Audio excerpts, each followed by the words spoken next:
Hello and welcome to the second episode of the Truth Be Told podcast. I'm Shabs. I'm Sheddy. Thank you so much for the people who listened, liked, subscribed on our first episode. I hope the Annalise Michael audio clip didn't scare you all too much. If you managed to make it this far, you clearly enjoyed the first podcast.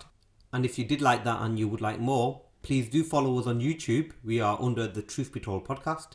You can now follow us on iTunes as well under Truth Be Told, and also on Stitcher for Android users for Truth Be Told. So we received a few comments about the sound, saying that in the last podcast I sounded really far away. So this time we're hoping that me and Sheddy are speaking at the same volume. So please let us know if that's better in this podcast or if we need to tweak it again. I think it's the first time that anybody said that I spoke too quietly, isn't it, Sheddy? Yeah, that's true. You should try living with her. For the second episode, we're going to be looking at Beverley Allitt, who is more famously known as the Angel of Death.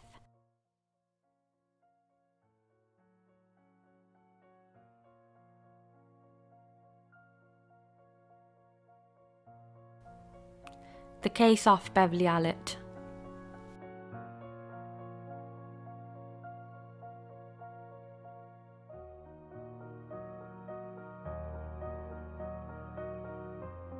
Beverley Gail Allitt was born on October 4th, 1968 in Grantham, Lincolnshire in England. She grew up in the village of Corby Glen near the town of Grantham. She had a brother and two sisters. Her father Richard Allitt worked in an off-licence and her mother as a school cleaner. Allitt attended Charles Read Secondary Modern School, having failed the test to enter Castephen and Grantham Girls' School. She would often volunteer for babysitting jobs and left school at the age of 16, taking a course in nursing at Grantham College. Allitt would become one of the most notorious child killers in England. She would go on to murder 4 children, attempting to murder 3 others and causing grievous bodily harm to a further 6. At an early age, Allitt would begin to exhibit some strange behaviours to draw attention to herself, such as wearing bandages or casts to cover wounds without the actual injuries being examined. As she continued through adolescence, Allitt began to become more attention-seeking as she became overweight. She would often become aggressive towards others. She spent considerable time in hospital for a range of ailments, such as suffering from gallbladder pain, headaches, urinary infection, uncontrolled vomiting, blurred vision, minor injuries, appendicitis, back trouble and ulcers. During a hospital stay in 1991, she tampered with a thermometer to make it produce a higher reading. Doctors would end up removing a perfectly healthy appendix. The surgical scars took some time to heal, as Allitt would insist on picking at them. Allitt was known to self-harm. She would also inflict harm on herself as a way of getting attention. On one occasion, she used a hammer to do so. On another, her weapon of choice was glass. She would move from one doctor to the next as medical practitioners became familiar with her attention-seeking behaviour. The behaviour Allitt would exhibit was typical of Munchausen syndrome, and when this behaviour failed to provide the attention she wanted, she would begin to harm others to feed this desire. Allitt went on to train as a nurse, where her odd behaviours would continue, such as smearing feces on the walls of a nursing home where she trained. She was absent from work often due to claims of being ill. Her then boyfriend would say later that she was aggressive, manipulative and deceptive, claiming false pregnancy as well as rape before the end of the relationship. Notwithstanding of the fact that Allitt's attendance being low and her successive failure to pass her nursing exams, she was granted a temporary 6-month contract at Grantham Castephen Hospital in Lincolnshire in 1991, where she began work in Children's Ward 4. The ward was severely understaffed at the time, and this could have resulted in her violent and attention-seeking behaviour to go unnoticed for so long. Her first victim was 7-month-old Liam Taylor on February 21st, 1991, who had been admitted to the ward with chest infection. Allitt would go out of her way to reassure parents that Liam was in good hands, and also managed to persuade parents to go home and get rest. When the parents returned later, they were shocked to discover that Liam had suffered from a respiratory emergency but had recovered. Allitt then volunteered to stay over for the night shift to watch over Liam alongside the parents. It was just before midnight that Liam suffered a second respiratory crisis. However, doctors felt confident that he had become stable. Allitt was left alone with the boy, and it was at this point that Liam's condition dramatically worsened, becoming very pale and red blotches appearing on his face. It was then that Allitt called the emergency resuscitation team. Allitt's nursing colleagues were confused by the absence of alarm monitors at the time, which had failed to sound when Liam became apneic. Liam suffered cardiac arrest, and despite the best efforts of the resuscitation team, he suffered severe brain damage and remained alive with the aid of a life support machine. His parents made the agonizing decision to remove their baby from life support on advice from doctors, and his cause of death was recorded as heart failure. Just 2 weeks after Liam's death, Timothy Hardwick, an 11-year-old with cerebral palsy, who was admitted to the ward following an epileptic fit on March 5th, 1991, became Allitt's second victim. Once again, Allitt took over the care of the boy, and following a period when she was alone with him, she summoned the emergency resuscitation team, who found that Timothy did not have a pulse and was turning blue. Despite trying their best, the team, which included a paediatrician, were unable to revive him. An autopsy that was performed could not determine the actual cause of death, although his epilepsy was officially blamed. Allitt's third victim was 1-year-old Kaylee Desmond, who was admitted to the ward on March 3rd, 1991 with a chest infection. Kaylee seemed to be recovering well from the infection, but just 5 days later, with Allitt in attendance, Kaylee went into cardiac arrest in the bed where Liam Taylor had died 2 weeks before. The resuscitation team were able to revive her, and she was transferred to another hospital in Nottingham, where attending physicians discovered an odd puncture hole under her armpit through a thorough examination. They also discovered an air bubble near to the puncture mark, which they attributed to an accidental injection, but no investigation was ever undertaken. Paul Crampton, who was 5 months of age, became the next victim. He was placed on the ward on March 20th, 1991 as a result of a non-serious bronchial infection. Just prior to his hospital release, Allitt, who was again attending a patient by herself, summoned help as Paul appeared to be suffering from hypoglycemia, going into a near coma on 3 separate occasions. Doctors were able to revive him each time, but were unable to explain the fluctuations in his insulin levels. When he was taken by ambulance to another hospital in Nottingham, Allitt went along with him. He was again found to have too much insulin. Paul fortunately managed to escape his near-death experience. The very next day, 5-year-old Bradley Gibson, who was suffering from pneumonia, went into cardiac arrest but was saved by doctors. Blood tests showed that his insulin was high, which made no sense to the attending physicians. Another heart attack later that night, with Allitt being in attendance, and he was transported to Nottingham where he recovered. Alas, despite the sudden spike in health-related problems on the ward, which were all in the presence of Allitt, no suspicions were raised, and she continued to harm patients on the ward. On March 22nd, 1991, 2-year-old victim Yik Hung Shan turned blue and appeared to be in a huge amounts of distress when Allitt had raised the alarm, but he responded well to oxygen.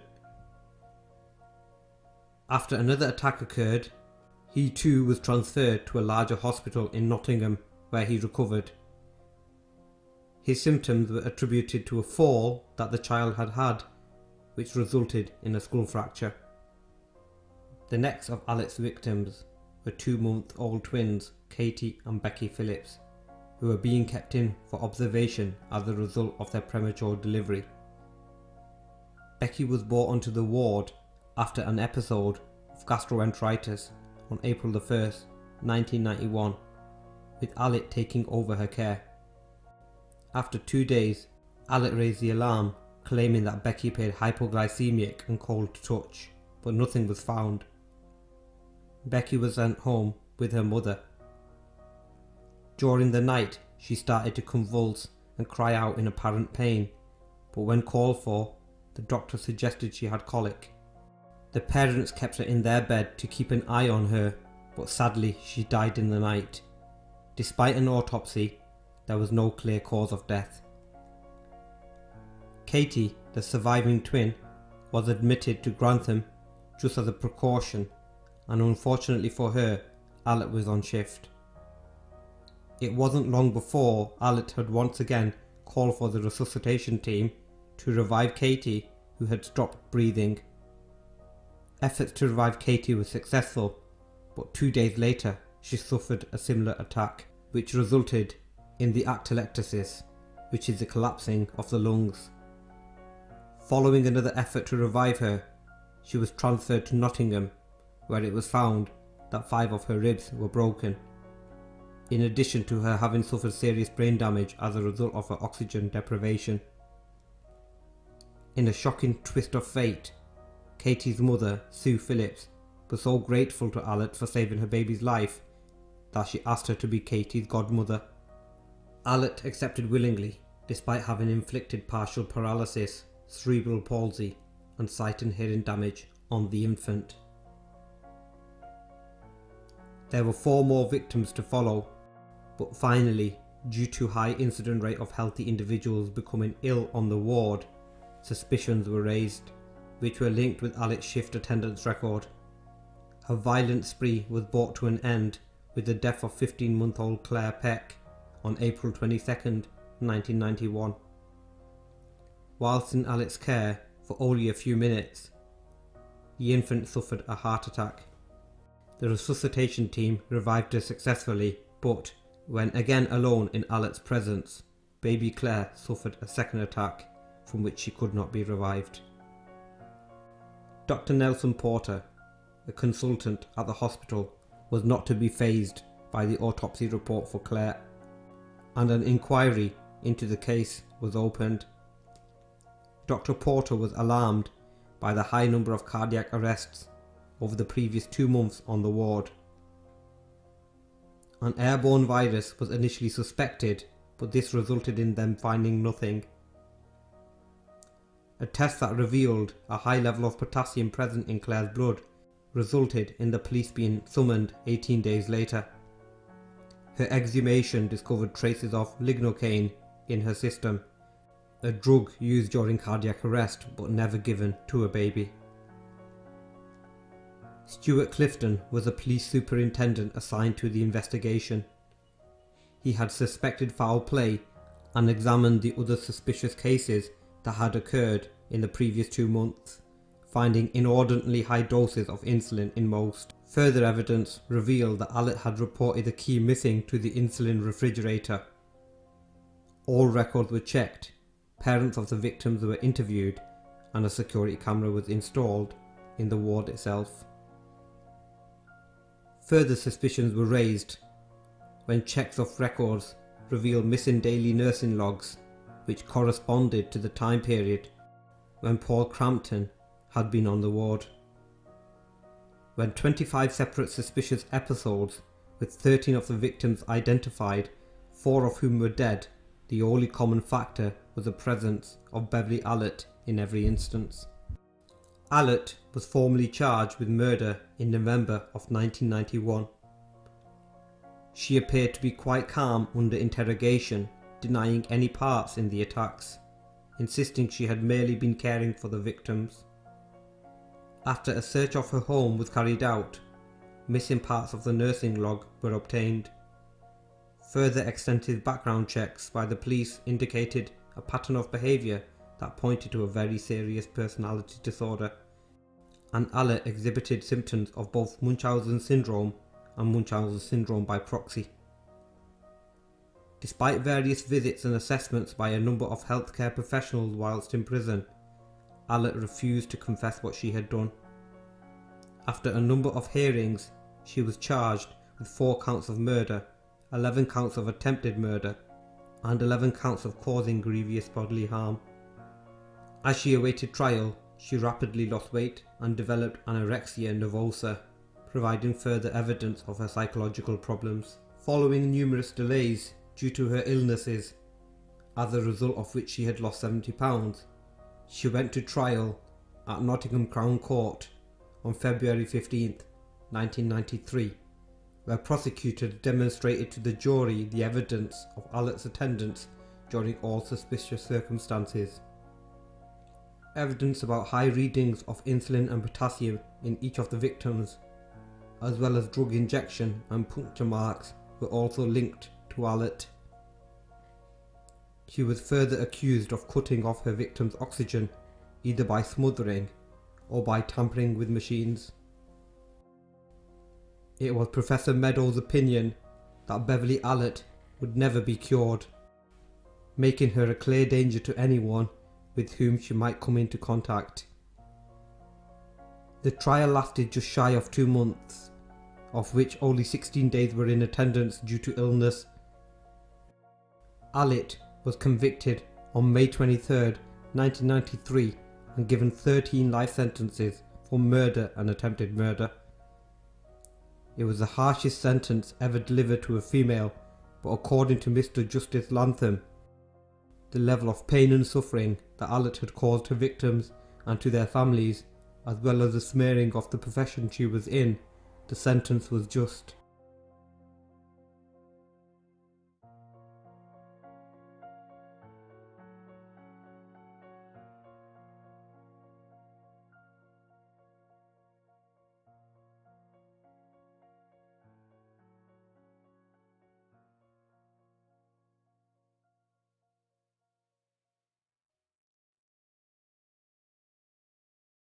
So, the case of Beverley Allitt was extremely complex. Beverley Allitt had got away for 59 days prior to any sort of investigation being done. A lot of the family members didn't want to get involved because they believed that the staffing at Grantham Hospital had done a very good job. I would like to introduce Dr. H onto the show to give us some medical insight into how Beverley Allitt was actually caught. From what I am aware, in the case of Paul Crampton, there was an abnormally high level of insulin. So, Dr. H, just introducing you to the show. Welcome onto the show. Hello, thank you for having me. Just the first question I would like to ask is, prior to any sort of investigation being done, now this was a long time ago, this was almost a few decades ago that this actually happened, but there was an abnormally high amount of cardiac arrests on the ward. In the space of a few weeks, there were approximately 12 cardiac arrests. Would that seem suspicious nowadays, or what kind of procedures are in place if such a thing would happen, or there was a case in which there was a large number of cardiac arrests on the ward?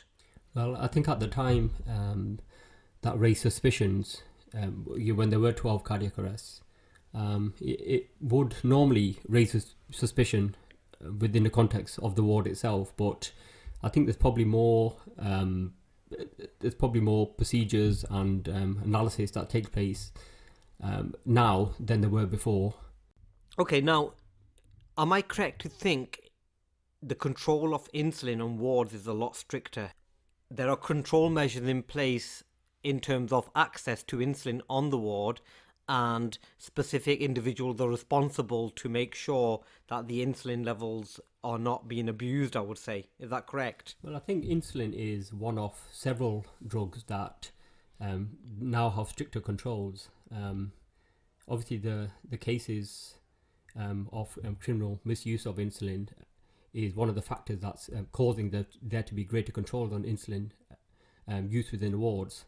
But you can probably apply the same thing to other control drugs, such as morphine, oxycodone, etc.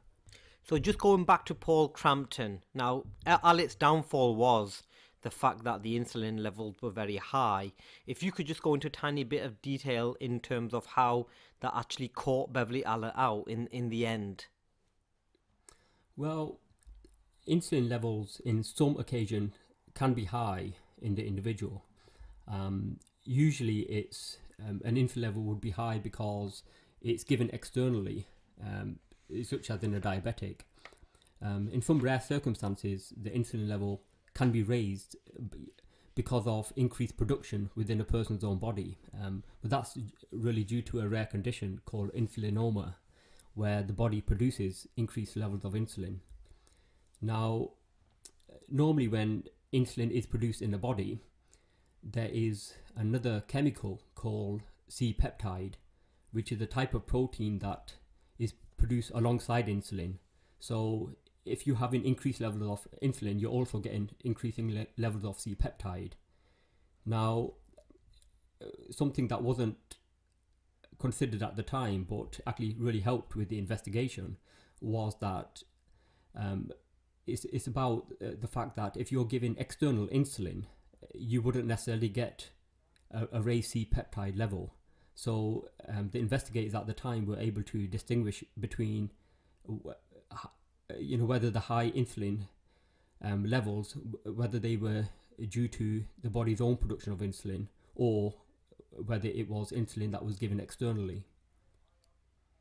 Okay, so medical science actually in effect got the better of Beverley Allitt in that case. She could have actually gone a long time without being caught if it were for this discovery that C-peptide levels should have matched up to insulin levels.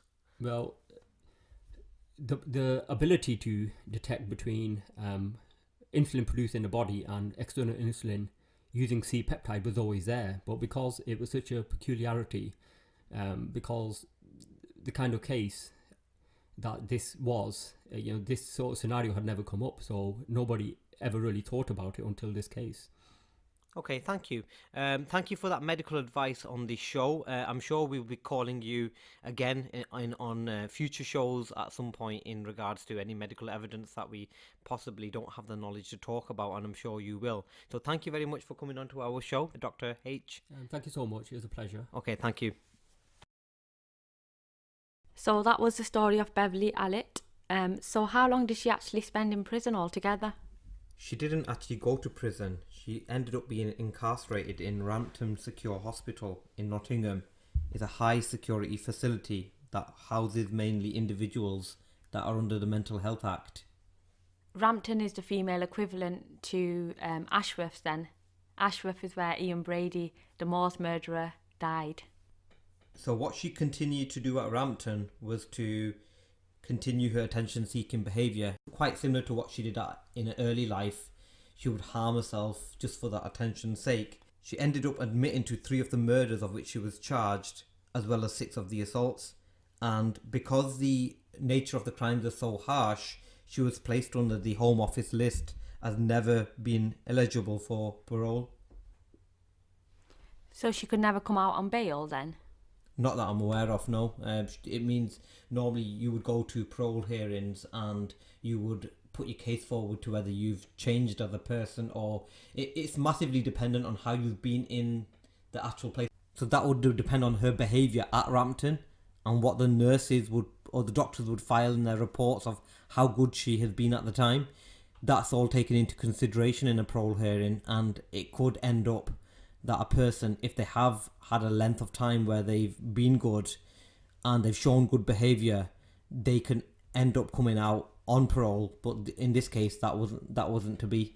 I just want to go back to a syndrome that was mentioned during the reading, and that's Munchausen syndrome. There was actually two of them that were mentioned. One was Munchausen syndrome, the other one was Munchausen syndrome by proxy. In Allitt's early life, she suffered from Munchausen syndrome. And just to explain what that actually is, it's a diagnosis given to people when they injure themselves or cause self-harm in order to gain attention from others. And what you found further on in life, certainly when she took on the nursing role, she had elements of Munchausen syndrome by proxy. Now, Munchausen syndrome by proxy is a diagnosis that's given to people that are in a caring role who will deliberately exaggerate, fabricate, or cause physical, psychological, or behavioural health problems in those that they're actually caring for. It's often diagnosed in people who have a caring role with children. In the case of Allitt, that was the case, be it even just a nurse or a mother really in that case. The main reason for the disorder is a need for attention, often gained through orchestrating a situation where they're seen to be the martyr. This was certainly the case for Allitt.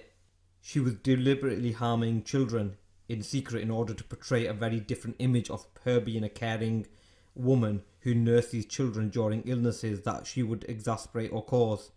Allitt was also able to watch children dying because the children were merely a means of her meeting her own needs. She had no emotional attachment to these individuals other than the fact that they played in gaining her attention and praise. I would say an example of this was certainly seen with Katie's mother, Katie being one of the twins. When Katie's mother made Allitt the godmother to Katie. So that's both your examples of Munchausen syndrome and Munchausen syndrome by proxy.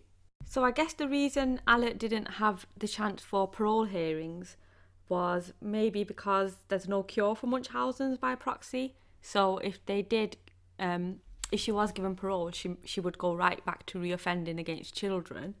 Or the other reason would be that the Home Office deemed her too dangerous to be let out even if there was a cure, because the crimes that she had already committed would mean that she needs to pay for these crimes. Yeah, just in terms of the first point you mentioned, I think it's probably quite truthful there, because during the actual trial itself, Professor Meadows' opinion was that Beverley Allitt would never actually be cured, and he actually did state that he felt that if she was ever released, that she would be a danger to society.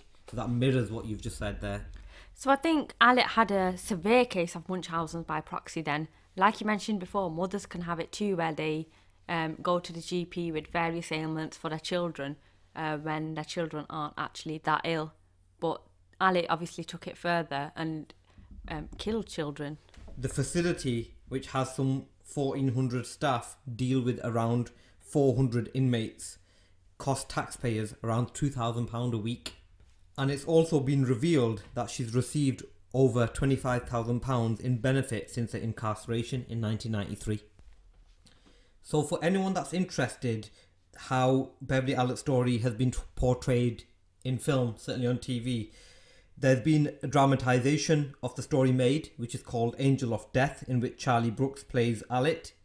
In 2008, Allitt's story was depicted in an episode of the crime documentary Crimes That Shook Britain.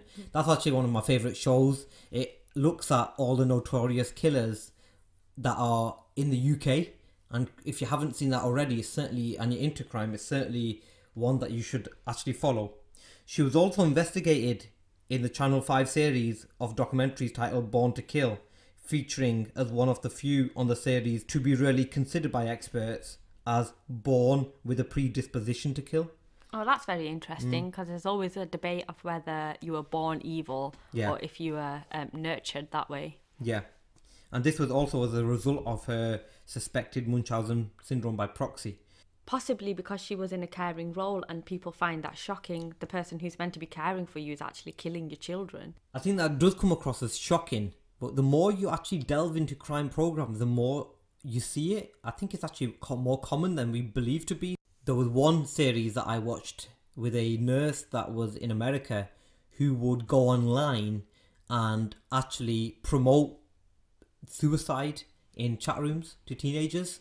It's something I think we'll definitely follow at a later time because it does link to the UK. Certainly one of the teenagers that committed suicide in the UK was a result of talking to this nurse online who was under a fake name and promoting themselves to be a younger teenager who also wanted to commit suicide.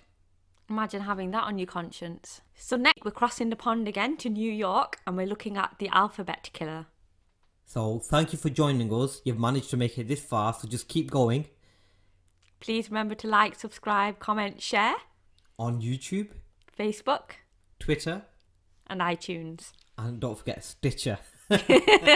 And maybe possibly Spotify in the future. Yeah, hopefully. If there's a Hopefully we'll get demand. onto there. Well, there's a truth to be told behind the scenes. I'm Sheddy. And I'm Shabs. Ciao for now. Bye.